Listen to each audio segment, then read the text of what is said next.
Senhores conceituados em uma certa época descobriram a eletricidade. Eles tinham rodelas de metal e de pano molhadas em um ácido, que eles empilhavam umas sobre as outras. Isto fazia uma pilha de rodelas, uma pilha elétrica. Então eles disseram, a eletricidade deve ser alguma coisa que sai por um fio e entra por outro. Então eles escreveram mais de um lado e menos do outro, e decidiram que a eletricidade ia do mais para o menos. Mas tudo isso ao acaso. Para saber ao certo, seria preciso ver de perto os átomos dos fios. Um átomo é, antes de tudo, um núcleo com cargas elétricas mais. Em torno, vem girar cargas elétricas menos. São os elétrons. Quando existe a mesma quantidade de menos que de mais, as cargas elétricas se anulam. O átomo é eletricamente neutro. Mas os elétrons adoram passear.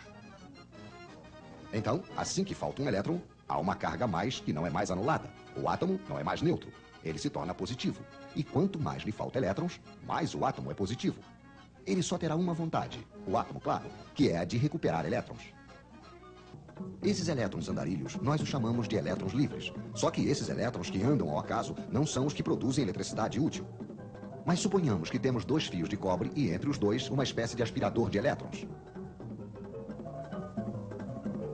De um lado, teremos muitos elétrons livres, é o lado menos. Do outro lado, faltará. Onde os átomos são positivos, é o lado mais. Existe entre os dois fios aquilo que chamamos de diferença de potencial, de volts. Por que volts? Ah, sim, o senhor que tinha inventado a pilha elétrica se chamava Sr. Volta. Vamos deixar os elétrons passarem. Vamos fazer-lhes uma passagem, mas estreitíssima. O filamento de uma lâmpada, por exemplo. Então os elétrons se precipitam, se pressionam, se empurram. Os átomos do filamento ficam atrapalhados. Esfrega, esquenta, produz luz. Temos uma corrente de elétrons que vai do menos para o mais. Os nossos senhores se enganaram de direção.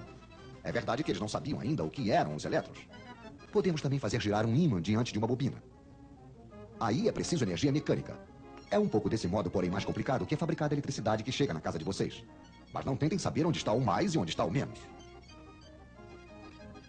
É uma corrente que muda de sentido o tempo todo, a corrente alternada. Mas voltaremos a falar disso.